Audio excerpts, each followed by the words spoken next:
I'm working on a 2004 BMW 325i. Okay, I replaced the intake manifold. Okay, I had to remove it and replace it. When I replaced that thing, it was for cooling hoses, which was a nightmare. And when I replaced that thing, I started hearing a tapping noise under the hood. I started getting worried, thinking that somehow something might have dropped down in the engine and trashed my engine after all that work. You know, the engine's jacked up now. No pun intended, jacked the car dealer. So I tell you, I Google searched it and I found this Disa valve stuff. Didn't even know what a Disa valve was. But there it is right there. Just zoomed in on it. And there's a little, then I looked a little further and it said that there's a repair kit. I ordered the repair kit online on Amazon. It was 15 bucks. Okay. You go in here and there you remove this right here, this connector right there. You just reach down and push in on the clip and it lifts right up. Okay. The next thing I did was I replaced that. I removed this clamp right there and slid the boot off. My boot is new, so I can do that. I did not take off the bottom one. Again, my boot is new. If you have an old boot, take off both of those and get that boot out of the way, because the other screw is beneath that red arrow, okay? And you don't want any trouble.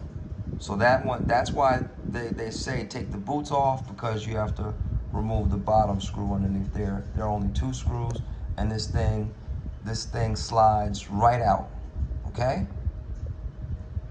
Now, what am I here? What am I doing? All I'm really here to tell you to do, look, this thing, let me show you another picture of this thing. It's easy to take apart, okay? But what I did was I watched another video. Now watch this. Where's the other picture?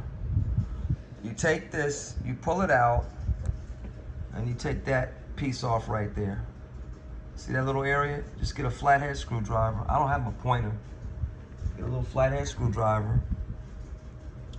And I'm not talking about this Phillip that I got in my hand. So you pry that out, okay? And then you'll see a little retaining screw. This is easy. You'll see a little screw, a little cap, a retaining cap. And you get there, see that? Get that same flathead screwdriver and you pop that joker out, okay? Then you're gonna see this right here, okay? These guys in the videos, one guy's gonna tell you to put a screw in there, a bolt, and then get some pliers and pop it out. That's actually a nice idea. You could try that. Another guy got some pliers or something, tried to pull it out. I fought and fought and fought with that thing. Now here's the other issue. That's issue number 1, trying to get this thing out of here, okay? Yeah, there's your little, there's my little sneak preview about what I'm about to say. So, where's the other pic? Here's the bigger problem.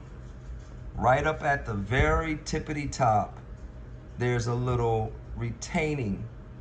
There's a little, it's a plastic bolt that goes down there and holds this flap in, okay? Here's the deal now. The guy in the video, let me see my hands. The guy in the video had 2 cuts. He had a Band-Aid in one of his hands and a fresh cut on the other one, fooling around with this daggone thing. And what do you think I did? I fooled around with it and I got some cuts of my own. They're still fresh. See that one? Okay? Then the thought came to me, because I love this type of stuff. I don't know, I have a thing for tearing up stuff. I had to pull out these bad boys right here. Why go through the trouble of busting up your knuckles and stabbing yourself trying to get this mess out of there, okay? And the other piece that I just showed you, when all you gotta do is get that flap and snip, snip, snip. I was very gentle and very careful. I didn't want to tear anything else up, okay? Let me show you my cuts right here. I got the flap right here. There it is. Cut the darn flap. It cut right through this piece right here and it fell out. You got a new one in the kit. And by the way, you have a new O-ring too. Now what one video doesn't tell you, that this is built in. So you have to scrape that out completely. Scrape that out completely. And while you have it off, another guy said this, I like that. He said, hold your hand over this hole down here, close the flap, and then hold your hand over that hole, and then release the flap. And it's supposed to just release a little bit. It's not supposed to move all the way. If it opens up all the way, I think that's the point where the rebuild kit's not gonna do you any good. Okay, these are just from other videos. I love this stuff, folks, because I'm trying to save you time and money. Seriously, I don't want to exhaust stuff and go over stuff that people already did, but this is something I thought up and it worked. I don't know why no one else did it. Reach me in the comment sections if it's a dumb idea or if it's risky. It's plastic. The only thing you can ruin is the flap. You got a brand new freaking flap right there. So I'm saying that's what I did, especially for that top part. I think that's about it. I replaced this part. I wish I was able to. This was time sensitive because this is my son's car. He's trying to go out of town, and so it's time sensitive. And I would have played that noise for you, okay? Starting the car, but I tell you, I put this puppy back on and the noise was gone. I heard a noise for a second when I first started the car and it went away. So I'm so happy, I'm thrilled, and I hope this helps somebody. Take these puppies or some heavy duty, some very strong utility scissors or something, and just snip, snip, okay? You can snip it at the top of that flap and snip it at the bottom, wherever you want to. Carefully do that. Those parts are gonna fall out. With this piece up, this plastic piece at the top, I'm sure you could stick something up through the hole to help pop out the rest of it if need be. Of course, don't cut anything up over the top. You're screwed then, because these things aren't cheap, all right? That's it.